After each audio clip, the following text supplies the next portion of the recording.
Bismillahirrahmanirrahim. Dalam kitab Zailu Tabaqatil Hanabilah karya Al-Hafiz Ibnu Rajab Al-Hanbali, diceritakan saat itu ada seorang ahli agama bernama Qadi Abu Bakar Muhammad bin Abdul Baqi yang tinggal di Mekkah dengan kondisi serba kekurangan dan kelaparan.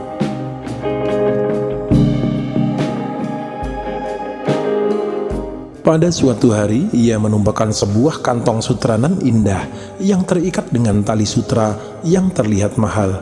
Saat itu ia sedang dalam kondisi yang sangat lapar.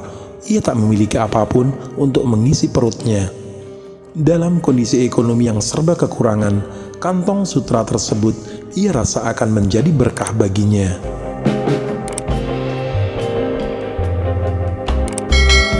Ia pun pulang membawa kantong sutra itu. Setibanya di rumah, ia terkejut melihat isinya yang berupa sebuah kalung mutiara yang sangat indah.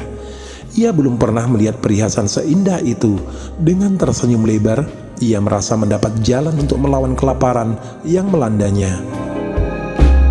Ia pun berniat akan segera menjual kalung tersebut untuk kemudian dibelanjakannya dengan berbagai makanan yang enak-enak.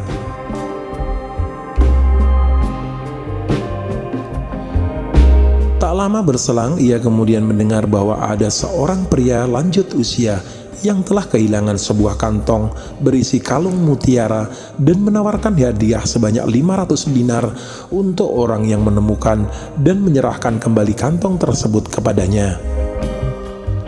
Aku sedang butuh uang sekarang ini. Aku bisa memanfaatkan hadiah tersebut dengan mengobati rasa laparku. Ia pun membatin.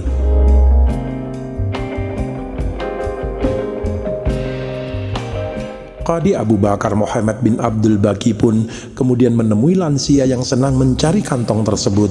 Ia pun menanyakan ciri-ciri kantong yang hilang dan ternyata cocok dengan kantong yang ditemukannya. Ia pun mengeluarkan kantong tersebut dan dikembalikan kepada orang tersebut.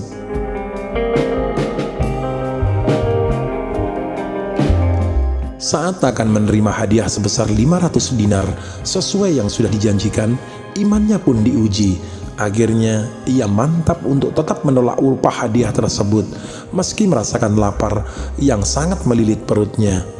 Sang pemilik kantong mendesaknya terus, tetapi ia tetap teguh dengan pendiriannya. Dengan senyum yang puas, akhirnya sang pemilik kantong pun pergi setelah mengucapkan rasa terima kasih kepadanya.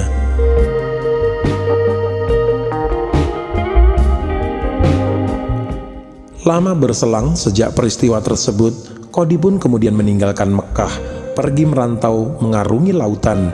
Tiba-tiba perahu yang ia tumpangi terhantam badai dan tenggelam. Tapi ia tetap bersyukur sebab selamat karena berpegangan pada pecahan kayu yang terapung. Qadi terombang-ambing di lautan hingga beberapa waktu tanpa tahu arah.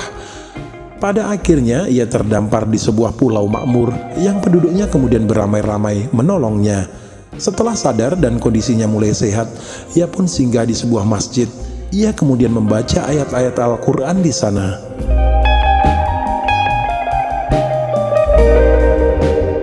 Karena pandai dan merdunya Qadi dalam membaca Al-Quran, penduduk setempat pun menjadi terkesima. Ajarilah kami dalam membaca Al-Quran, ujar para penduduk di sana. Qadi pun setuju hingga lama kemudian ia pun menjadi guru mengaji di daerah baru tersebut. Selain guru mengaji karena kepandaiannya, ia juga didaulat sebagai guru baca tulis. Tak pernah lagi ia kekurangan dalam hal ekonomi. Rezeki terus mengalir karena kepercayaan penduduk yang menunjuknya sebagai seorang guru.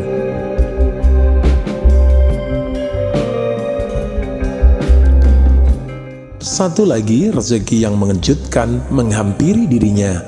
Datang kepadanya salah seorang tokoh masyarakat yang dihormati oleh penduduk di sana, kemudian berkata kepadanya, "Di sini ada seorang anak yatim perempuan. Selain cantik, ia juga mewarisi harta yang sangat banyak. Kami ingin Anda menikahinya."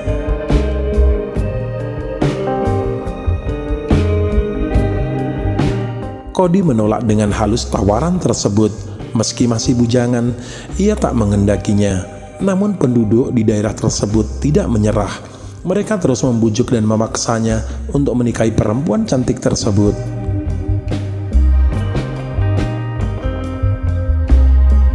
Cody kemudian bertemu dengan perempuan tersebut. Ia sangat terkejut, bukan karena kecantikan perempuan itu, melainkan karena kalung yang mencintai di lehernya.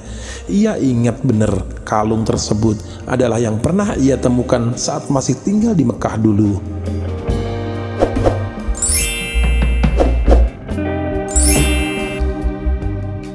Cody kemudian menceritakan kisahnya saat menemukan kalung tersebut kepada penduduk. Para penduduk pun terperanjat. Takbir dan tahlil pun kemudian dikumandangkan oleh seluruh penduduk pulau. Mereka menjelaskan bahwa pemilik kalung tersebut adalah ayah dari perempuan cantik itu. Sebelum meninggal dunia, ia pernah bercerita, "Aku belum pernah menemukan seorang muslim sejati di dunia ini selain orang yang telah mengembalikan kalungku ini kepadaku. Setelah itu, aku selalu berdoa kepada Allah Subhanahu wa Ta'ala agar bisa mempertemukanku lagi dengannya, sehingga aku bisa menikahkannya dengan putriku," ujar salah seorang penduduk yang menceritakannya.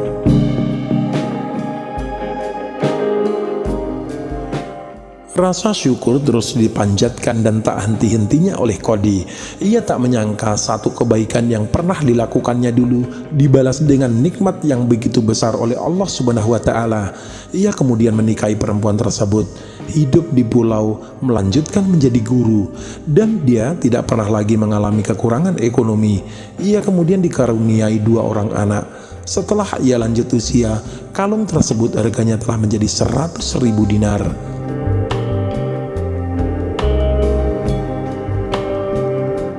Jika menemukan barang temuan, dalam hadisnya Rasulullah SAW bersabda, "Perhatikan tempat dan pengikatnya, lalu umumkan selama setahun. Jika pemiliknya datang, berikanlah, dan jika tidak, maka terserah engkau."